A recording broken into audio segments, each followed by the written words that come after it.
Everyone, welcome to अड्डा 24/7। This is Aditi और हम पढ़ रहे हैं ग्रेड 10 बायोलॉजी का पहला चैप्टर जो है fundamental unit of life. So my dear students, आज के वीडियो में हम कवर करने वाले हैं माइटोकॉन्ड्रिया, ठीक है, जो कि एक सेल ऑर्गेनल है, साइटोप्लाज्म में पाया जाता है। हमारी अप्रोच वही रहेगी, हम इसका स्ट्रक्चर पढ़ेंगे, फिर हम उसका फंक्शन देखेंगे, हम ये भी देखेंगे कि वो माइक्रोस्कोप के अंदर कैसा दिखता है। जो भी इस वीडियो के अंदर पॉइंट्स इंक्लूडेड है आपके एनसीईआरटी को माइंड में रखते हुए ही हैं। इवन जो भी मुझे और भी इंपॉर्टेंट चीजें लगी वो भी मैंने इसमें इंक्लूड कर रखा है। So without wasting any time हम आज का वीडियो स्टार्ट करते हैं। सो माय डियर स्टूडेंट, अगर मैं माइटोकॉन्ड्रिया की बात करती हूँ तो ये जो माइटोकॉन्ड्रिया वर्ड है ये एक्चुअली प्लूरल वर्ड है, ठीक है। एक से ज्यादा माइटोकॉन्ड्रियन होते हैं तो हम उसको माइटोकॉन्ड्रिया बोलते हैं। खैर, अगर मैं एक सिंगुलर माइटोकॉन्ड्रिया की बात करती हूँ तो मैं उसे माइटोकॉन्ड्रिया नहीं बोलूंगी, मैं उसे बोलूंगी माइटोकॉन्ड्रियन, ठीक है। तो कंफ्यूज नहीं होना, माइटोकॉन्ड्रियन कहीं कहीं लिखा होता है तो मतलब एक माइटोकॉन्ड्रिया, और माइटोकॉन्ड्रिया लिखा है तो भैया एक से ज्यादा माइटोकॉन्ड्रिया हो गए। अब अगर मैं इसके वर्ड पे जाऊं तो अगर मैं माइटोकॉन्ड्रियन की बात करती हूँ ना तो वो दो ग्रीक वर्ड से मिलके जुड़ा है, बना है मतलब, ठीक है। एक तो वर्ड है आपका क्या, माइटोस, ठीक है। माइटोस का क्या मतलब होता है, इसका मतलब होता है आपका थ्रेड, ठीक है। फिर है आपका कॉन्ड्रियन, दूसरा वाला वर्ड, ठीक है। तो कॉन्ड्रियन का मतलब होता है बेसिकली ग्रैन्यूल, ठीक है।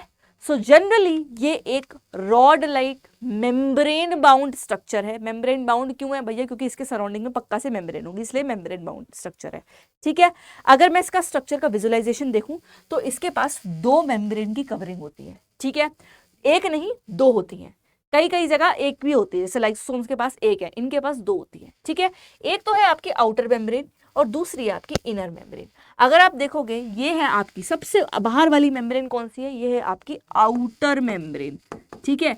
अंदर वाली आप देखोगे, अंदर वाली मेम्ब्रेन है आपकी इनर मेम्ब्रेन। एक चीज और ध्यान रखनी है, जो इनर मेम्ब्रेन होती है ना उसके क्या होते हैं, फोल्ड्स होते हैं, और उन फोल्ड्स को हम बोलते हैं क्रिस्टी, ठीक है। अगर आप ये देख रहे हो ना इस तरीके का स्ट्रक्चर, वैसे तो ये इनर मेम्ब्रेन ही है मगर इसमें कई सारे फोल्ड्स प्रेजेंट हैं और इन फोल्ड्स को हम बोल रहे हैं क्रिस्टी। बात समझ आई। जो आउटर मेम्ब्रेन है जनरली वो होती है आपकी स्मूथ और पोरस, छेद छेद से होते हैं उसके अंदर, ठीक है। इनर मेम्ब्रेन तो कैसी है भैया, फोल्डेड है, मैंने आपको बताया, और क्रिस्टी अपन उसको बोलते हैं उस फोल्डेड स्ट्रक्चर को। इवन आप इनर मेम्ब्रेन का स्ट्रक्चर निकाल के बाहर निकालोगे ना, मतलब स्ट्रक्चर को, तो वो आपको लंबा दिखेगा कंपैरेटिव टू आउटर मेम्ब्रेन से, क्योंकि आपको पता है भैया वो फोल्डेड है, मैंने आपको बताया फोल्ड करी हुई चीज है। निकाल के लेंथ नापोगे ना तो पक्का इनर मेम्ब्रेन आउटर मेम्ब्रेन से लंबी दिखेगी, ठीक है। खैर ऑब्वियस ही बात है, क्योंकि फोल्ड्स है, ऐसे ऐसे फोल्ड्स प्रेजेंट है तो वो लंबी है। अब ये क्रिस्टी जो है ये इसका सरफेस एरिया बढ़ा रहे हैं, क्योंकि आप देखो ना फोल्ड्स में प्रेजेंट है, ओल्ड्स में प्रेजेंट है, इस चक्कर में क्या हो रहा है, सरफेस एरिया बढ़ जा रहा है। और सरफेस एरिया बढ़ने का क्या मतलब है, ज्यादा एरिया। मैंने एक बार इंटेस्टाइन के टर्म्स में भी ये चीज बताई है, इंटेस्टाइन के अंदर भी कुछ फोल्ड्स होते हैं, ठीक है। उनको अपन विलाय बोलते हैं। विलाय का क्या काम है, विलाय का काम होता है एब्जॉर्प्शन का। जो ये विलाय ऐसे फोल्ड्स है ना, ये वहां का सरफेस एरिया बढ़ा देते हैं। अब अगर सरफेस एरिया बढ़ रहा है तो रिएक्टेंट जो आ रहे हैं, विलाय का काम है एब्जॉर्ब कराना, जितना ज्यादा सरफेस एरिया उतना बढ़िया एब्जॉर्प्शन। सेम केस इसका है, यहाँ पे क्या कर रहा है, सरफेस एरिया बढ़ा रहा है, ठीक है। अंदर का जो इनर मेम्ब्रेन है क्रिस्टी के फॉर्म में सरफेस एरिया बढ़ा है, जितना अच्छा सरफेस एरिया होगा उतना रिएक्टेंट के लिए बड़ी जगह मिलेगी, ठीक है। और मेनली माइटोकॉन्ड्रिया का काम क्या होता है भैया, power house of the cell, ATP बना रही है ये, तो ज्यादा से ज्यादा एनर्जी रिलीज होगी, ठीक है। तो खैर अगर किसी चीज का सरफेस एरिया बढ़ा है, इंटेस्टाइन के टर्म्स में देखते हैं तो वहां एब्जॉर्प्शन ज्यादा करवा रहा है। जितना ज्यादा सरफेस एरिया होगा रिएक्टेंट के लिए उतनी जगह अवेलेबल होगी, और जितनी ज्यादा रिएक्शंस होंगी उतना ज्यादा अपना बढ़िया काम होगा, वो मैं इसके रिस्पेक्ट में बता रही हूँ, ठीक है। अब यहां पे होता है मैट्रिक्स। अगर इनर मेम्ब्रेन के अंदर साइड देखोगे blue part, this is your matrix, ठीक है। तो मैट्रिक्स भी, ये भी इसके स्ट्रक्चर का ही पार्ट है, ठीक है। जेली लाइक सब्सटेंस होता है और आपको इनर मेम्ब्रेन के अंदर की साइड पे ये ब्लू वाला जो पार्ट है वो देखने को मिल रहा है, that is your matrix particularly. अब important point for exam also पूछा जाता है, माइटोकॉन्ड्रिया एक ऐसा ऑर्गेनल है जिसके पास अपना डीएनए है और अपना क्या है, राइबोसोम है। और जो डीएनए होता है ना माइटोकॉन्ड्रिया के अंदर, ये होता है आपका सर्कुलर। आप देखो जनरली आप डीएनए का स्ट्रक्चर देखते हो कुछ ऐसा सा है ना, ऐसा होता है, टेंशन लेने वाली बात नहीं, आगे क्लास फर्दर क्लास में अच्छी तरीके से पढ़ोगे।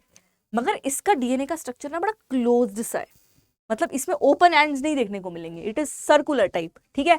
तो यहाँ का जो डीएनए है दैट इज सर्कुलर, और इसके पास अपना खुद का राइबोसोम है। अब आप मुझे कमेंट सेक्शन में लिख के बताओ कि राइबोसोम का काम क्या होता है। ठीक है। खैर, अब ये एक सेमी ऑटोनॉमस ऑर्गेनल भी है।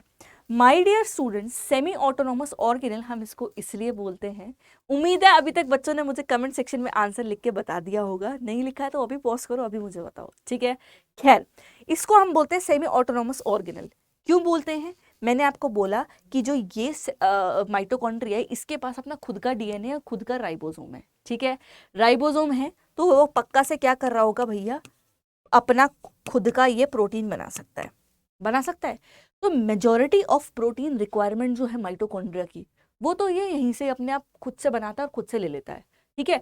कुछ फर्दर और रिक्वायरमेंट होती है तो वो भैया जो ईआर से बन के आ रहे हैं वहां से ले लेगा, मगर मैक्सिमम काम वो खुद कर लेता है, ठीक है। मतलब इसका पास खुद का राइबोसोम है तो प्रोटीन सिंथेसिस हो रहा है, उसका अपना काम चल रहा है, प्रोटीन की रिक्वायरमेंट पूरी हो रही है, ठीक है। इसलिए हम इसको बोलते हैं सेमी ऑटोनॉमस, अपना काम भैया खुद कर लेता है ये, क्योंकि इसके पास अपना खुद का डीएनए, खुद का प्रोटीन है, ठीक है। प्रोटीन क्यों है? मतलब क्योंकि राइबोसोम है। सो माय डियर स्टूडेंट, ये इसका स्ट्रक्चर है। एक बार फिर से क्लोजली विजुलाइज करिए। बाहर वाली मेम्ब्रेन आउटर मेम्ब्रेन है, अंदर वाली इनर मेम्ब्रेन है। इनर मेम्ब्रेन के पास फोल्ड्स होते हैं, इन फोल्ड्स को हम बोलते हैं क्रिस्टी, ठीक है। और ये जो अंदर वाला मैट्रिक्स है, that is your matrix. Actually अंदर वाला पार्ट है, ब्लूइश पार्ट जो आपको इनर मेम्ब्रेन के अंदर दिख रहा है, वो है आपका मैट्रिक्स। इसके पास अपना खुद का डीएनए होता है। And my dear student, most important point, ये है आपका power house of the cell. Power house क्यों है? क्योंकि ये बनाता है ATP, that is adenosine triphosphate, and that is your energy currency of the cell, ठीक है। मैं आपको बताऊंगी वो कैसे बनता है। खैर, आपको ये चीज पता होनी चाहिए, आगे अपन डिस्कस करते हैं, ठीक है। तो ये आपका स्ट्रक्चर समझ में आ गया। अब अपन चलते हैं इसके फंक्शन के ऊपर। उससे पहले देखो भैया, ऐसा दिखता है माइटोकॉन्ड्रिया माइक्रोस्कोप के अंदर। Bio is all about visualisation, just see how beautiful structure, no. So ऐसा सा स्ट्रक्चर दिखता है आपको माइटोकॉन्ड्रिया का, किसके? माइक्रोस्कोप के अंदर। अब आते हैं फंक्शंस पे। देखिए भैया, एनर्जी बनाता है। एनर्जी किस फॉर्म में बन रही है? एटीपी की फॉर्म में, ठीक है। बात समझ आई? अब मैं बताती हूँ असलियत में होता क्या है। देखो, ये जो माइटोकॉन्ड्रिया है ना, इसका बहुत बड़ा रोल है किसमें? सेल्यूलर रेस्पिरेशन में। My dear student, respiration, breathing, both are different things. Breathing के अंदर हम इनहेलेशन और एक्सहेलेशन, सांस लेना छोड़ना, ये होती है ब्रीथिंग।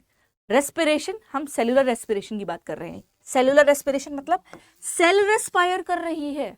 होता क्या है, जब हम सांस लेते हैं, ऑक्सीजन हमारे ब्लड में चला जाता है। That is a mechanism you will study in 10th, no need to worry. But generally होता क्या है, जब हम सांस लेते हैं तो लंग्स के थ्रू वो है भैया, ठीक है, हार्ट पंप कर रहा है ब्लड को, तो ऑक्सीजन बेसिकली ब्लड में चला जाता है, ठीक है। अब यही ऑक्सीजन रिच ब्लड जाता है सेल के पास, तो सेल क्या करती है ना, उस ब्लड में से O2 को ले लेती है और करती है रेस्पायर। रेस्पिरेशन के बाद जो बाई प्रोडक्ट बनता है वो बनता है आपका कार्बन डाइऑक्साइड, जो वो सेल अपने अंदर से वापस से निकाल देती है। इतनी बात समझ में आई? अब होता क्या है ना बच्चों, जो ये ऑक्सीजन अंदर लिया है, CO2 अंदर छोड़ा है, इसे ही हम सेलुलर रेस्पिरेशन कह रहे हैं। इसी प्रोसेस के दौरान बनती है एनर्जी, ठीक है। एनर्जी बनती है और एनर्जी जो रिलीज होगी वो होती है in the form of ATP, ठीक है। That is why we say that ये आपका जो एनर्जी करेंसी होता है सेल का। जनरली आप ये भी समझ सकते हो, जो फूड भी, जो हम खाना भी हम खाते हैं, ठीक है, वो भी ऑक्सीडाइज होता है, ठीक है। ऑक्सीडाइज होता है, इससे क्या मतलब है भैया? ऑक्सीडेशन। ऑक्सीडेशन, ऑक्सीडाइज मतलब क्या है भैया? कंबाइन ऑक्सीजन उसको तोड़वाने में या फिर जो भी फर्दर रिएक्शन है उसमें हेल्प कर रही होगी, इसलिए हम उसको ऑक्सीडेशन कहते हैं। ऑक्सीडेशन वर्ड जहां आ जाए मतलब समझना कोई केमिकल रिएक्शन इसमें ऑक्सीजन का रोल प्ले हो रहा है, ठीक है। तो फूड मटेरियल होते क्या है भैया? ऑक्सीडाइज होते हैं, और ऑक्सीडाइज जब होते हैं तब आपका कार्बन डाइऑक्साइड निकलता है, एनर्जी निकलती है, और जो ये एनर्जी निकलती है भैया, that is in the form of your ATP। तो जो ये माइटोकॉन्ड्रिया है basically, that is a site of ATP production, ठीक है। Power house of the cell क्यों कहते हैं? क्योंकि ATP बनाता है। होता तो बड़ा छोटा सा यार, इसका डायमीटर अराउंड होता है आपका 0.5 से 0.5 to 1 नैनोमीटर बेसिकली होता है। कितना होता है? 0.5 to 1 माइक्रोमीटर, ठीक है, इन डायमीटर। नैनोमीटर नहीं, माइक्रोमीटर, ठीक है। तो बहुत छोटा सा स्ट्रक्चर है बट बहुत बड़ा रोल प्ले करता है हमारी बॉडी के अंदर। Power house of the cell है, ATP बनाता है, भूलेगा नहीं, ठीक है। विद दैट अगर मैं बात करती हूँ तो जो माइटोकॉन्ड्रिया का नंबर है वो सेल टू सेल वेरी करता है। किसी किसी सेल के अंदर माइटोकॉन्ड्रिया बहुत ज़्यादा है, जैसे एनिमल सेल है तो पक्का माइटोकॉन्ड्रिया ज़्यादा होंगे ही होंगे। क्यों होंगे? क्योंकि भैया हमारा स्ट्रक्चर देखो ना, कितना कॉम्प्लेक्स स्ट्रक्चर है, और इतना कॉम्प्लेक्स जो स्ट्रक्चर है बच्चों, तो हमें एनर्जी की रिक्वायरमेंट ज़्यादा है, और एनर्जी की रिक्वायरमेंट ज़्यादा है तो एनर्जी डिमांड पूरी कैसे होगी? एटीपी मिलेगा तब, और एटीपी तो माइटोकॉन्ड्रिया बना रहा है, तो दैट इज वाई जो माइटोकॉन्ड्रिया का नंबर है जनरली एनिमल सेल में ज़्यादा देखा जाता है comparative to your plant cell. ठीक है, तो याद रखना कि जो माइटोकॉन्ड्रिया का नंबर है वो भी वेरी करता है। अगर मैं एनिमल सेल की बात करूँ तो उनमें ज़्यादा होता है, क्योंकि उनका मल्टी सेलुलर ऑर्गेनिज्म, एक से ज़्यादा सेल के बने कॉम्प्लेक्स स्ट्रक्चर है। कॉम्प्लेक्स स्ट्रक्चर है तो भैया एनर्जी रिक्वायरमेंट ज़्यादा है, और उस डिमांड को पूरा करने के लिए अपन को चाहिए energy in the form of ATP, और एटीपी कौन बना रहा है भैया? माइटोकॉन्ड्रिया बना रहा है। ठीक है, क्लियर हो गया? सो उम्मीद है स्ट्रक्चर फंक्शन दोनों समझ में आ गए होंगे, कि आपको यहाँ नहीं बच्चों, आपको 11th में भी हेल्प करेगा। ठीक है, आप नीट की पढ़ाई कर रहे हो वहाँ भी हेल्प करेगा। सो सेल्फ सफिशिएंट वीडियो है। ठीक है, अच्छा लगा हो तो लाइक करें, शेयर करें, कमेंट करें। मैं आपसे मिलती हूँ अपने नेक्स्ट वीडियो में।